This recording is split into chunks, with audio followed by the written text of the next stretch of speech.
Hi, everybody. Andrew Carruthers, Education Director for Zambia and coach for my company, The Journeyist. This week, you get me all to yourselves.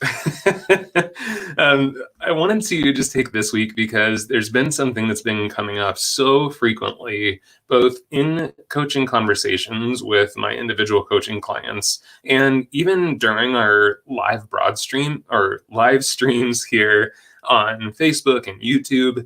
There's been a consistent pattern that's been coming up, and it's this thing that we look back so far at our time of isolation and time during COVID, and there's some things that we're learning about ourselves. There's things that we're learning about how we want to spend our time, things about our personal set of values, things about how we interact with our workplace, and we're learning these great lessons, but also in the coaching conversations that I'm having, and also in the comments that come in.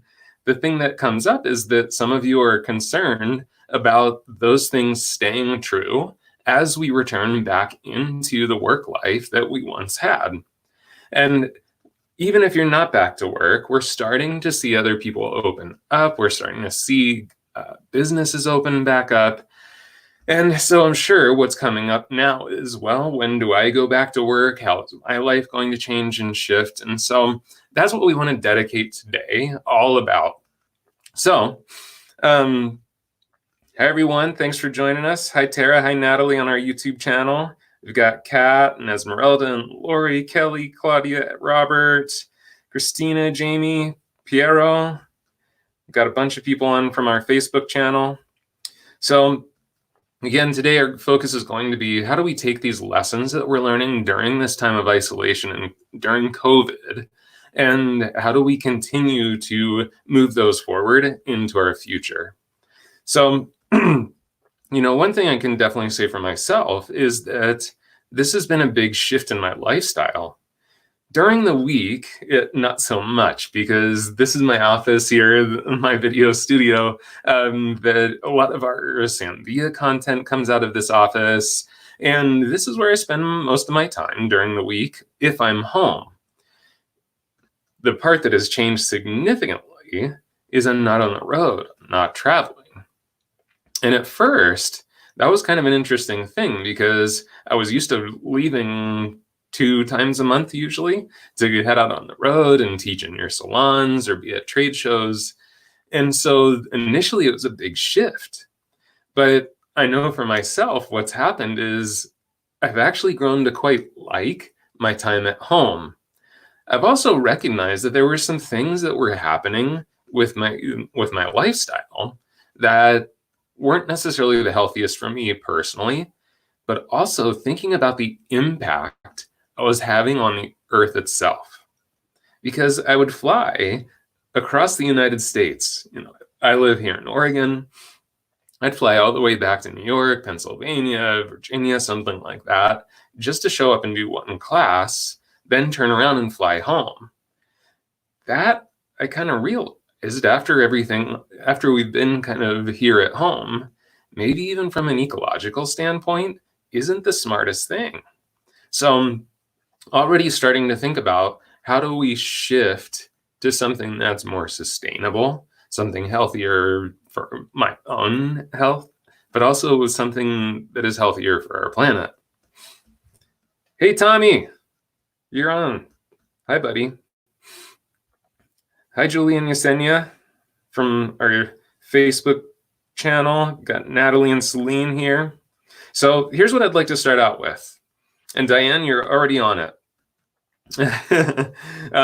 You're loving having a time set for live classes, like when Oprah had her talk show on at 4 p.m. weekdays. That's interesting, because that's something that Sam and I have been starting to talk about, because of course, we're not going to have this totally captive audience middle of the day moving forward after everyone's back at work. So that's one of the things too we have to kind of consider is, we're not going to maybe have these at this time of day. We got to find the best time for you. So here's what I'd like to start out with. In the chat, will you guys please type in one thing that you've found while you've been at home and during the stay-at-home order. One thing that you feel like you've gained, whether it's physical, mental, spiritual, just some kind of awareness that has come up for you since you've been just stuck at home. So just type that into the chat. Hey, from Indonesia. I'm not sure how to say your first name. Pinty, maybe? Hey, Steven. I was not in Portland last week. I was in Portland a couple months ago, about 2 months ago, right before everything. But Ada's saying she's had some spiritual awakening. Jess is saying that gardening, haven't had time for it, loving having the hands in the earth, which, believe it or not, is actually incredibly good for your macrobiotic biome in your gut brain. We talked about that last week. Melissa's saying she's seen all of those. Taylor's been working out, eating better, losing weight. That's so cool. Family bonding time for Kat. Ada's gardening. Distance learning. Yeah, Ada. Piero's finding strength for survival. Frederick saying, don't sweat the small stuff. Take on new gravity when you go through cancer treatment during pandemic. Wow. While you watch your cat of 15 years die in quarantine. Oh, Frederick, you're killing me. 2 days before you lose your mentor to cancer. Probably never worry about first world bullshit ever again. Oh, man, you've had quite the experience. No kidding. And yeah, unfortunately, sometimes these really tragic occurrences and these big challenges that we run into are those wake-up calls that it's like, hey, was that thing that I worried about before, was that even important? I totally feel you there, because that was one of the first conversations I had with my wife about a week into our stay-at-home order. So I was like, man, I'm finding myself just not really caring at all about some of the stupid stuff that I used to put so much time and energy into, so much mental anguish. Tara saying a little bit of all of it. Laura, you can live with less. Yes. Christine's pulling weeds and working out, doing yoga with the hubby. How cool. Yeah. It's been hard to run your salon from home, Jessica, maybe, but I haven't. You spent so much more time with family. Yeah. So here's the thing: is there are so many of you noticing these things that have been so beneficial to your life, free time, time for things like hobbies once again, times for spiritual connection, personal connection with your friends and family. So how do we take these things and how do we sustain them moving forward? So, first step, we need to get clear. So what do I mean by get clear? What I mean is we have to get clear on what those lessons are and why they've become so important to us. So you've already kind of taken the first step. You started to place those things into the chat. So one of the things I personally love to do for this kind of stuff is I love to do mind maps. And if you're not familiar with what a mind map is, you can go to my YouTube channel, which is just Andrew Carruthers. You can search Andrew Carruthers on YouTube, or on my Instagram, I have it on the IGTV channel too. And again, it's just Andrew.Carruthers. Here, I can put that up for you actually here real quick. So that's how you spell my name. If you look on IGTV or my YouTube channel, I actually have a tutorial on how to mind map, but we'll kind of get into it right now too. So one of the things that we do is, for mind mapping, we start with the central topic. And the central topic right now is going to be, what are my lessons? So I might just put the word lessons in the center. And what mind mapping does is it helps us to get into a creative space. So when I'm thinking about the lessons that I want to try and retain, here are some of the topics that came up for me. And if you think of some others, go ahead and throw them into the chat. But, what have I learned about my hobbies or interests? What have I learned about my spiritual self? What have I learned about my emotional self? I'll tell you, I've gone through some emotions, that's for sure. If you feel me, give me a thumbs up on that. What have I learned about my physical health? And especially with doing these cabin fevers, I've had so many great guests on here that physical has actually become a very big topic for me. And understanding how I eat and what my beliefs are, how they affect my entire body. Mental, relationships. This is a huge one for us, I think, because so many of us, we were so occupied with just work, that things like family time and just sitting down to really connect with someone else on a regular basis and for long periods of time, that might not be something that we've done quite a bit. Financial, that one's been a big one for me because I'm sorry, I forget who it was, but one of you mentioned recognizing how little you can live with. And that for me, financial, has been on a financial level. If you're interested, just a little side note, there's a great app and it's called Mint, just MINT. And it's a financial tracking app. You can hook up all your credit cards. You can hook up your bank accounts, pretty much any financial institution you hook up to this one app. And so it tracks everything for you.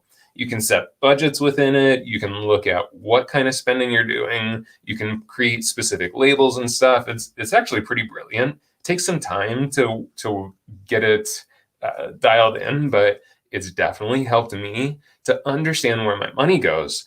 And that's been so huge during this time because we're not spending a lot of money on going out to eat. We're not driving very much. I mean, I've put gas in my car once through the last 2 months. And so just understanding how little financially I have to spend to be really beautifully happy. So, oh, and work.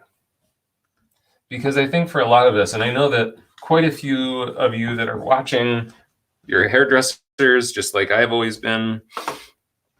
I know for a lot of us, hairdressers, we tend to get really good at spending tons of time hyper dedicated to our clients and to our craft.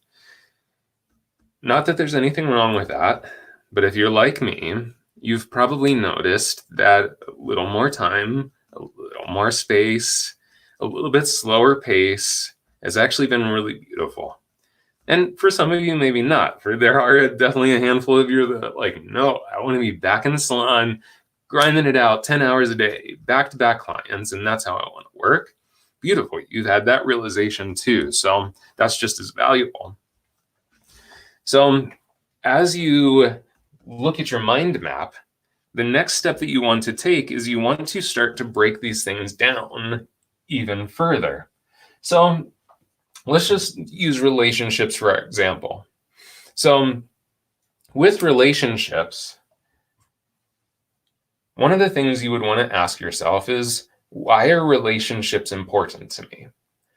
And I know that might sound, maybe that sounds a little obvious, but what we're trying to do through this process isn't just kind of identify things. We're trying to get the neuroscience to connect deeper.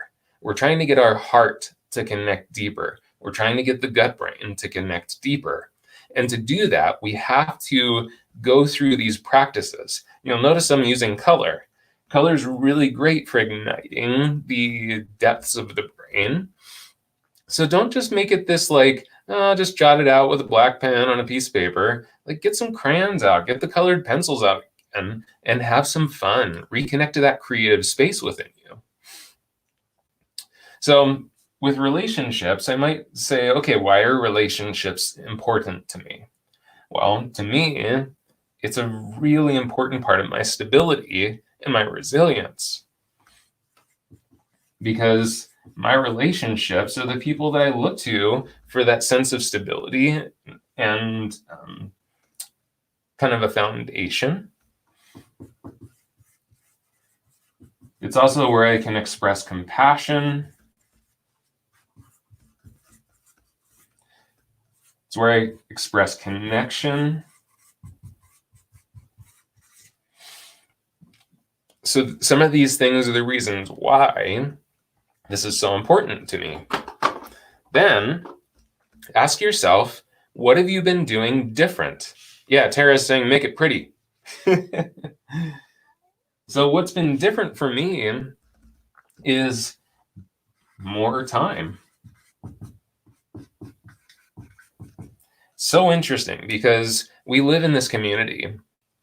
We're really, really fortunate here. My wife and I live on 7 acres up here on the hillside up in Talent, Oregon. Our next door neighbors are some of our best friends. They have 7 acres. Just down from there is her part of her family, and the rest of her family is just across the road. And we have a huge space outside. And then just up the hill is one of my best friends and his wife. So what we've been doing is we've been having these kind of outdoor personal distancing parties, not social distancing. We're not distancing socially, just personally, our space, right?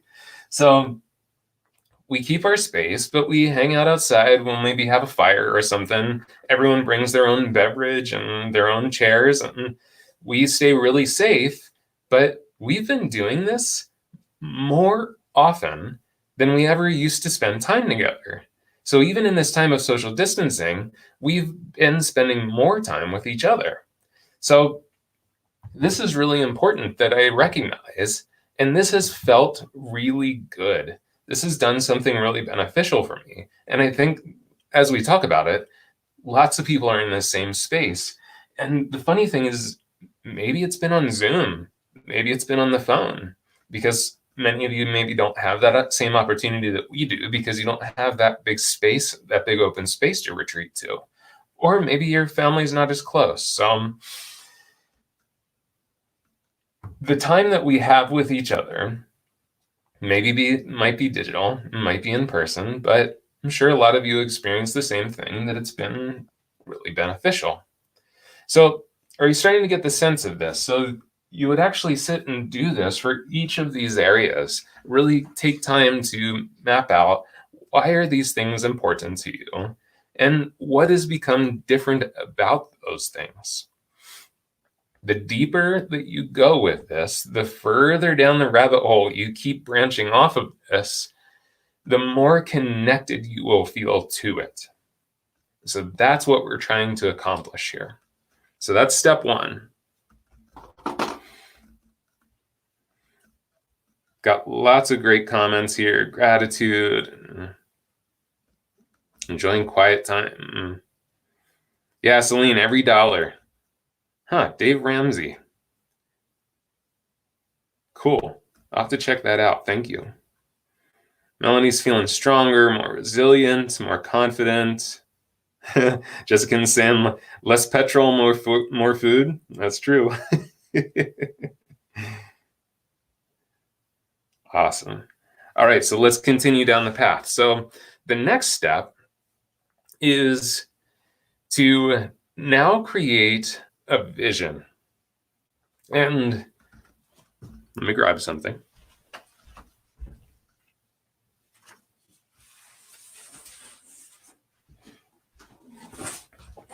So how many of you know what this is? So one of the things we like to do, speaking of being creative, is to actually do a vision board. And there's such a fun project. So the way that a vision board works is to just basically gather words and imagery that speak to you. And the first part of the process is just to collect content. So I keep like all my old magazines and just anything that has pictures and words. But the important thing is at first to keep it a very creative process, to just go through and collect anything that speaks to you. So if a word jumps out off the page, don't think about if it's even make it onto the vision board. Just take the time, cut it out, and make a pile. And just kind of collect and collect. And sometimes I'll do this for a full week. In fact, I've been kind of working on a new one currently. And I just kind of set a little time each night and sit down, and I'll have my glass of wine or something and clip out some pieces and just keep collecting. Then when it's time to start putting it together, you get big, we like the foam board because it kind of gives it some rigidity, and it's important afterwards that you can hang this somewhere so you can see it. You could also use one of those big sticky notes, but just something that's large enough that you can get a really beautiful collage together. Then just start laying stuff out. And again, make this more of an intuitive and creative experience. Don't get too hung up in the details. Just start to take things and place them all over your board, all over your, just all over the space that you have. And don't glue anything down yet. I made that mistake the first time that I did it. I started to take things and I would put some glue on it. I'd stick it down. Then I'd be like, actually, I kind of wish I would have moved that here or there. So So start to organize your board before you actually stick it down to anything. And just kind of continue to play with it intuitively until you get to a space where you're feeling good about it. Then start to glue it down onto the board. The next thing that's really important is that this goes somewhere that is very visual to you. And we'll talk about the reason why for that in just a minute, but I think very apparent because you want to reconnect to it fairly often. Hang on 1 second. I got to get just a little sip of water here. Tara's saying, should have done one over quarantine. You still got time, my friend. Like I said, you can split it up into sessions. I used to kind of take an entire day or an entire evening or something and try and get it all done at once. But I found for me, I actually enjoy it more if I give myself some time and space to do it. So I'll space it out. Like I said, I'll sit down and grab some magazines, just kind of cut some stuff out here and there.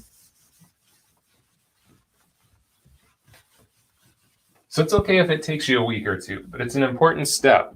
The other option is to just start to chart out a new vision for the future. And this can just be more poetic and just in words. You kind of have two options here. The first option would be the dream.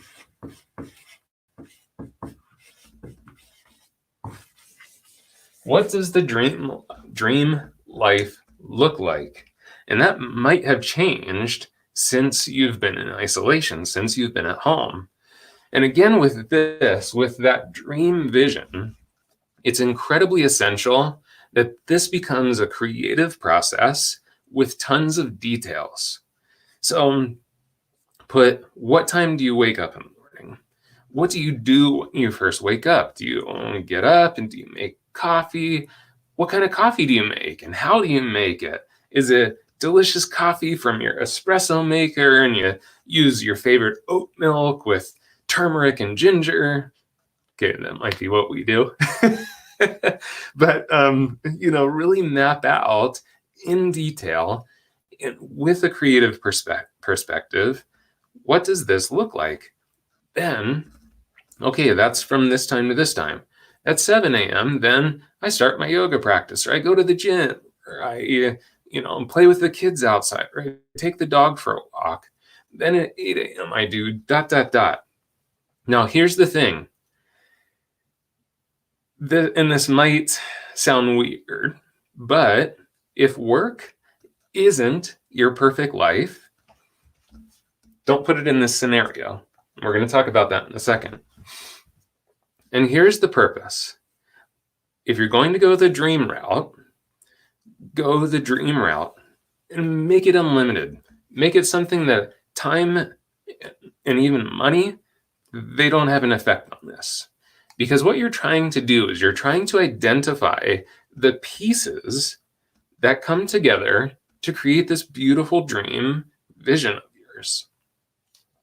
The other option, I'm going to come back to that in 1 second. We're not done talking about that. The second option is to be more of a realistic current situation. So you can chart out based on your current world, which is, probably still work and things like that. What is the new vision that you would like to have? But still be bold with this. Not, it'd be nice to, take an hour off here and there or something like that. Really chart out, what would the weeks look like? What would the days look like if you look forward and you're like, okay, if I could have this kind of balance in my life, that'd be pretty awesome. So you got two options. You can either go full on dream world, which I think is a blast. It's really fun. Or more based in your current reality. The next step, and again, this is so important that you get incredibly detailed. The next step is to start to see what are the pieces that, number one, already exist in your life. But number two, what are the pieces that would be very, very easy to infuse into your life? So that's why the dream world isn't misleading. Because I think sometimes when I first introduced this practice to some of my coaching clients, they're a little like, well, this isn't reality. And, this is pie in the sky dream world. Like, when will I ever not be at work? That's not necessarily the purpose. It's great to start to build that vision. And hey, guess what? Someday you could have it. The more important part of it is to see, like I said, number one, I'm going to write these down because they're important. What already exists. That's not how you spell already.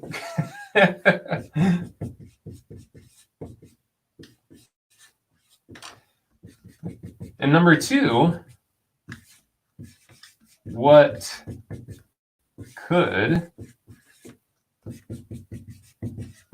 easily exist? So here's a great example.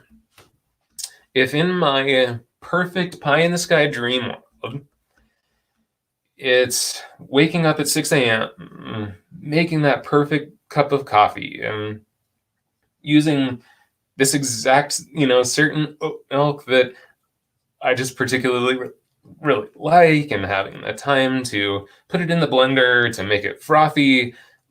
If those little details are part of a dream picture for you, why couldn't you start to put that into your daily routine? Because that's a little bite-sized chunk of that beautiful picture. And we all know about magnetism, right? And guys, I don't really care if you believe in the law of attraction from kind of like a more mystical sort of spiritual sense, or, honestly, physics has shown that we are electrical bodies. We're not going to get into it because it's a bigger discussion. And maybe we'll have someone on someday that we can talk more about the law of attraction. But the fact of the matter is from a psychological standpoint, if you believe that something is possible, if you envision that something is possible, you will move towards it, because subconsciously, you are going to take steps in a way holding that belief. If you believe that it is not possible, if you say, I don't know, these things aren't really that possible in my world, subconsciously, you will sabotage the opportunity to have those things. So whether you like the law of attraction or not, it's happening. So here's what happens with magnetism. A lot of times we picture this dream world to be way out here. We picture our existing world to be way over here. Now, if this is where I want to be and this is where I'm already at, and they feel like they have no connection to one another, then of course there's no magnetism, there's no draw. But the simple act of looking at my dream world and saying, yeah, in my dream world, every morning I make the perfect cup of coffee. If I start doing that, this reality just moved a little closer to my dream world. Then, if I'm like, hey, you know what? I could wake up a little bit earlier and get that 30 minutes of meditation or prayer or time with my family or the walk with the dog, and that's part of my dream world. Moves a little bit closer. What happens when you start to move magnets closer and closer? They start to draw on each other, don't they? Have you ever heard the quote, things happen slowly, and they happen suddenly? Isn't that exactly what happens? If you've ever taken two magnets and started to scoot them together, you can almost see them. They'll start to almost shake and quiver. And then at some point, they surpass the point that the friction on the ground is holding them, and it goes like that. That's how things happen. It doesn't happen in these big sweeping brushstroke changes in life. It happens with these little bite-sized pieces. So even if you go here, even if you don't feel like doing the big pie in the sky dream world, if you want to do something more realistic to your current experience, it's the same process. You still need to chart things out in detail, identify those things that already exist, because I guarantee there's parts of this or this that already are existing every day for you. Maybe it is having the most perfect clientele. Well, yeah, sure. Maybe 2 out of 5 in your day are your perfect client, especially if you're a younger hairdresser. Maybe 1 out of 5 is your perfect client. Guess what? You still had one opportunity to glimpse what that perfect situation is. So some of these already exist, but I guarantee there's bite-sized chunks that you can start to incorporate. That's what gets you moving in that new vision. Let me check the comments here because I've seen a couple come in as I've been talking. Yeah, Abby just saying act as if. When I worked with Palm into the School, one of the things that we taught super often in kind of the culture aspect of our schools was the fake it till you make it principle. And some people would kind of fight against it because they're like, well, I don't want to fake it. And it's like, well, maybe take the word faked out of it. And I like what you said, Abby Joe. It's not so much faking it. It's just acting as if it already is true. So if I'm in a crap mood, it's hard to fake that I'm in a good mood. But what I can do is I can start to say, okay, well, if I was in a good mood, how would I be different? What would I do differently than I'm doing right now? Okay, well, I don't have to fake that I'm in a good mood, but I can change how I'm reacting or how I'm interacting with things in a way that's more congruent with, hey, if I was in a good mood, this is how I would treat people. This is how I would treat myself. You can make those shifts without being fake, right?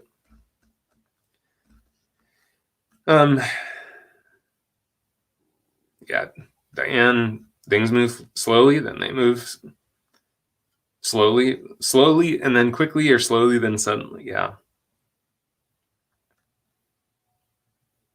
Kelly, yeah, the quote, whether you think you can or you think you can't, you're right. That was Henry Ford. It's actually in that movie, The Secret, which again, we'll have to talk about someday because that's interesting conversation. All right, so how are we doing so far, guys? Give me a thumbs up, a heart, something like that if this is helping you out, if this is starting to make sense. I can't stress enough that this isn't just a thought process. This is a sit down and do something with it process, okay? It's my pleasure, Lisa. Thank you.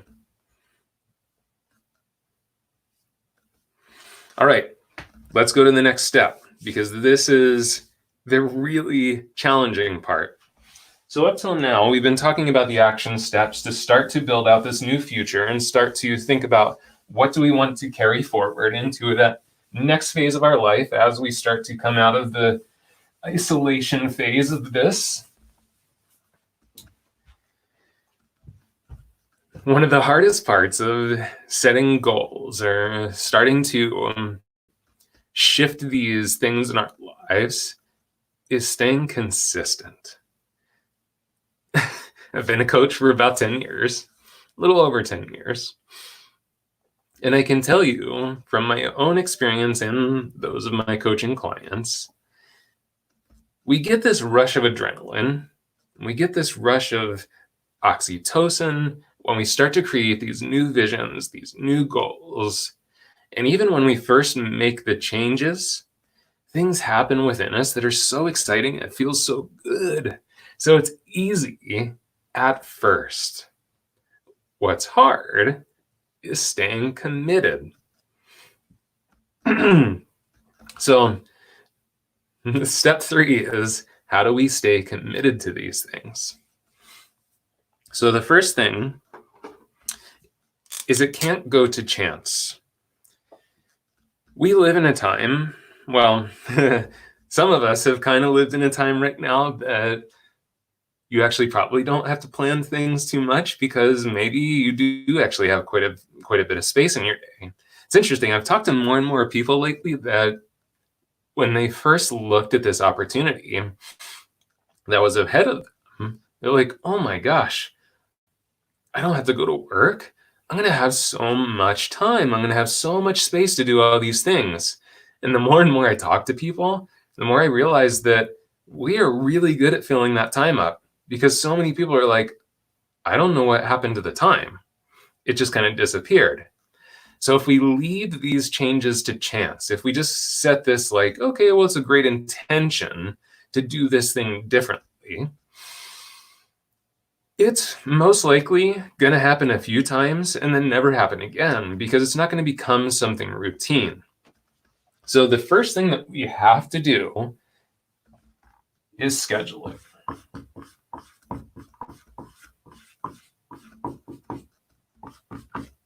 And we have to schedule it with something that's so important to the success of this, and that's joy. Because if we schedule it and it seems like a chore, how likely is it that you will continue to enjoy that process and continue to stay with it? Chances are pretty low. So when we start to talk about creating a schedule, a lot of people are like, ooh, I hate schedules. I'm one of them. I hate schedules.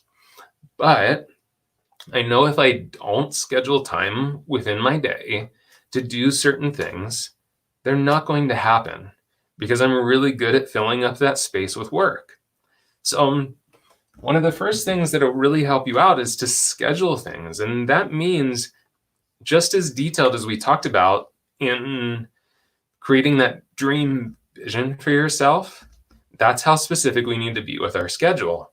6 a.m., I wake up. 6 to 6:30, I make my favorite cup of coffee. 6:30 to 7:30, I do yoga and I meditate. 7:30, usually by then my wife's out of bed and we sit in the living room and look at the clouds for a little bit, and we take the dogs for a walk. Basically scheduling it out like that makes it so the head sees that there is space in the day to have these things that we think that we want. So schedule it out. The next one is also one of the really challenging things for especially my hairdresser friends out there. And I'm going to put this in huge letters.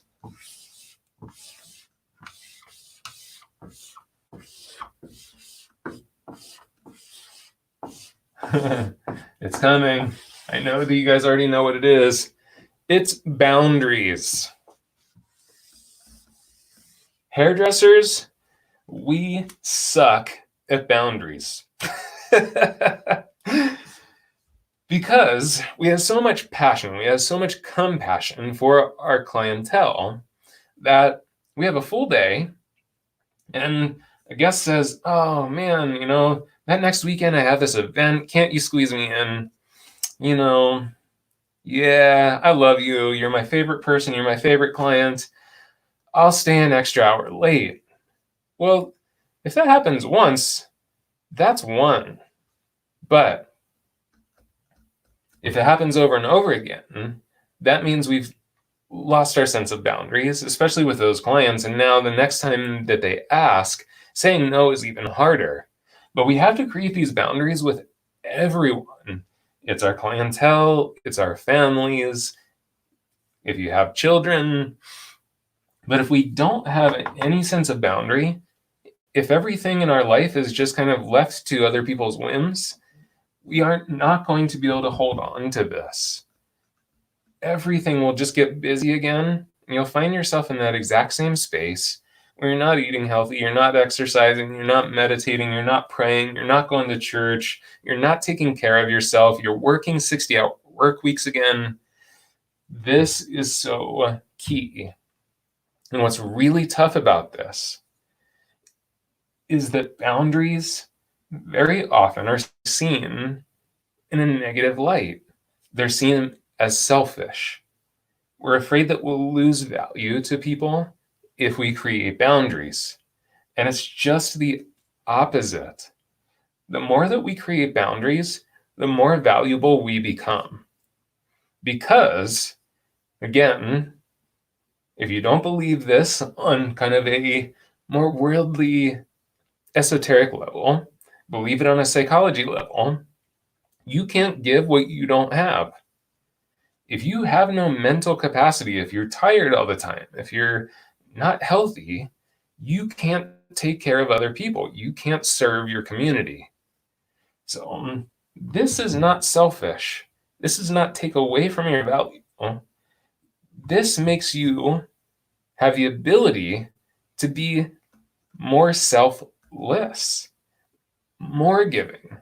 It allows you that ability to treat people better than you've treated them in the past. Because I guarantee if you think back to the times that you've been most exhausted, you haven't had boundaries and you haven't set a schedule for anything except for just work and other people's priorities. I guarantee you can think back to many, many situations where you didn't say things the way that you would have liked to say them. You didn't treat people the way that you would have loved to treat them. You didn't come from a sense of compassion, love, and giving. You came from a sense of obligation, a sense of exhaustion, and that's not helping anyone. So we have to dig down deep into the heart as we set the boundaries and realize that this isn't just giving to ourselves. This isn't just compassion for ourselves. Boundaries are also compassion for everyone else. I hope that makes sense.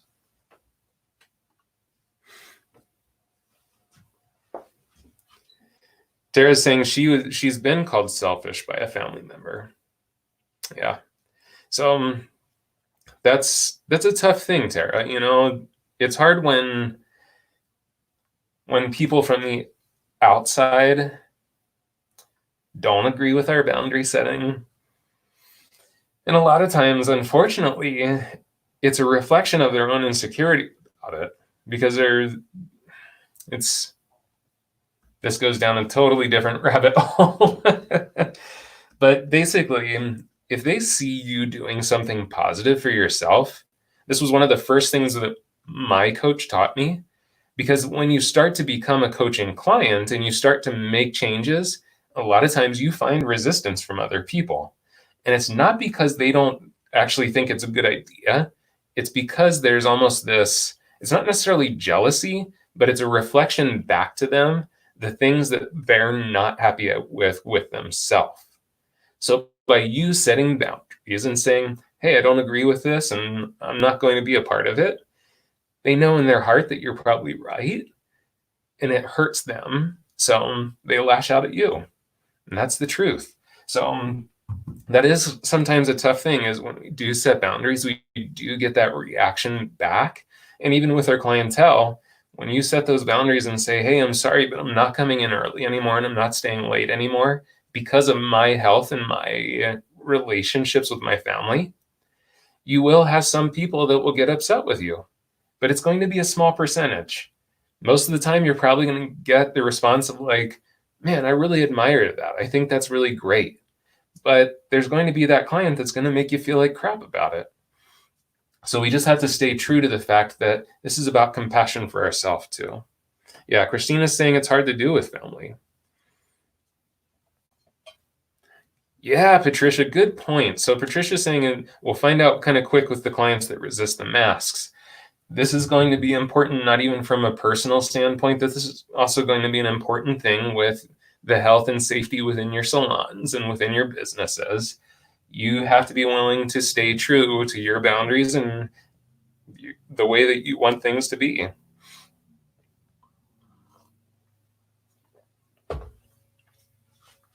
So one last thing to this before we start to wrap up. And if you're having any questions come in, definitely send them out there. I just saw one I'm going to go back to real quick here. Good for you, Celine. So Celine's saying that she noticed, and Celine's on our YouTube channel, noticing that I feel agitated by clients asking for secret house calls, referring back to my rules that I set for myself relative to COVID. Plumline.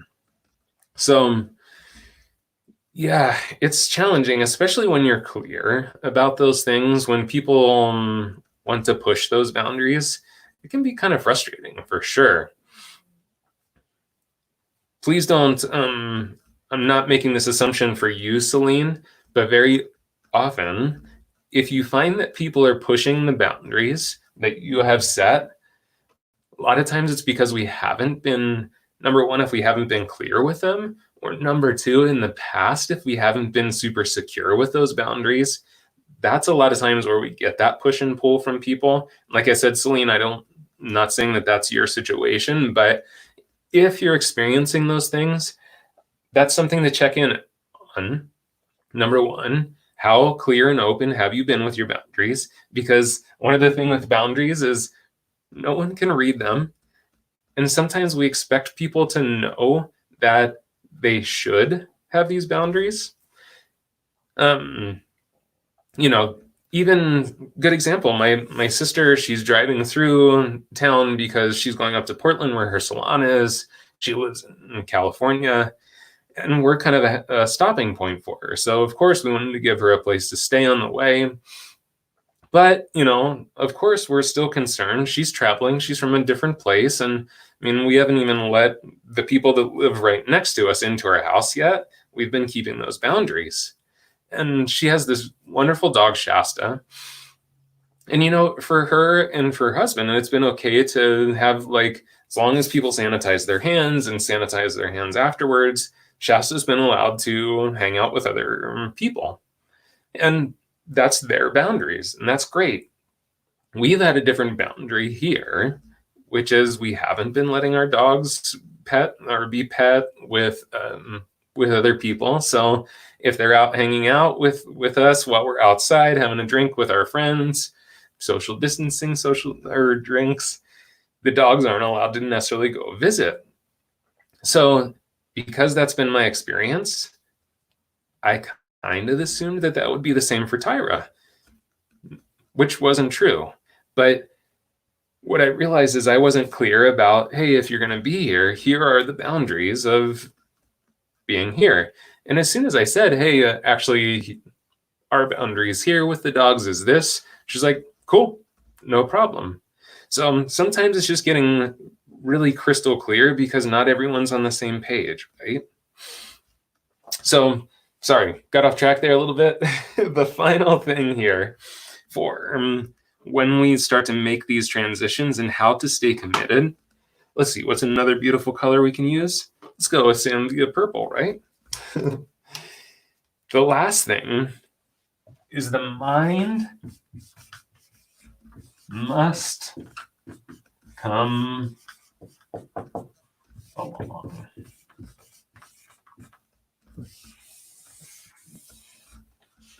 So what do we mean by the mind must come along? Very often, there's when we set goals or we try to set things in motion to change, we only change the actions that we take, and that doesn't work. If we only change our actions, if we only change our processes, but this doesn't shift along with it, that becomes unsustainable. And that's why a lot of things don't work. That's why a lot of things don't stay consistent. Because we're like, okay, well, I want to get back to the gym.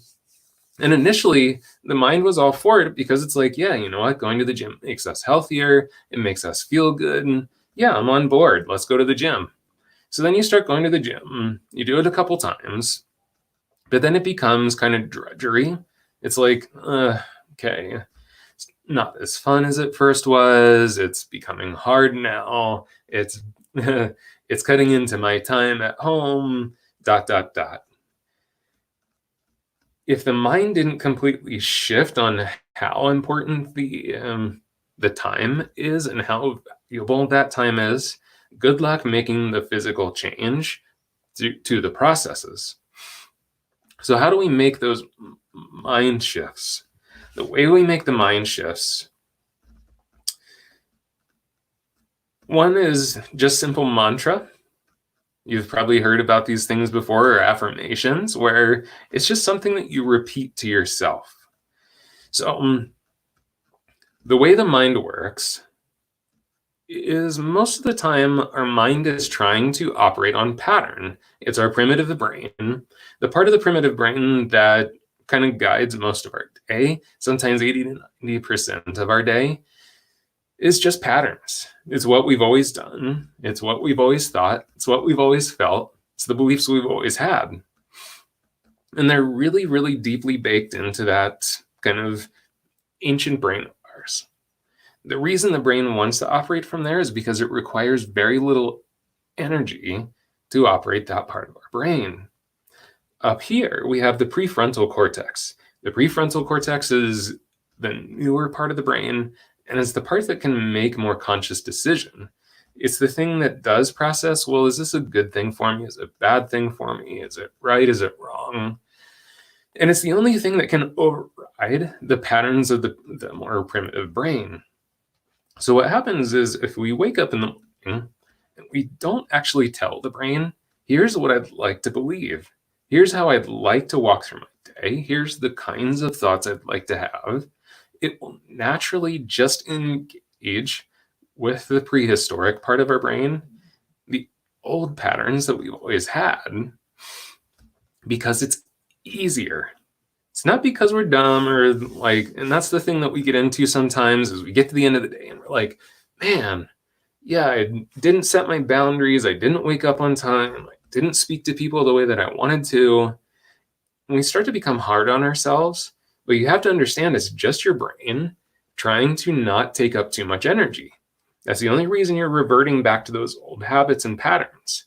So what must happen to rewrite new patterns is you must consciously make that decision on a very regular basis. So that means you must have affirmations, mantras. You have to have your vision board. You have to have your schedule. You have to have these things mapped out in advance, and you have to set that up to tell the brain before it just falls back into old habit. You have to be able to tell it, here's the new habit. Here's the new belief. Here's the new actions that we're going to take. This is how we're going to roll today. So things like mantra are great, meditation, prayer, hiring a coach is great because that's what coaches do. That's what professional life coaches do, is they help hold you accountable to the things that you want to do.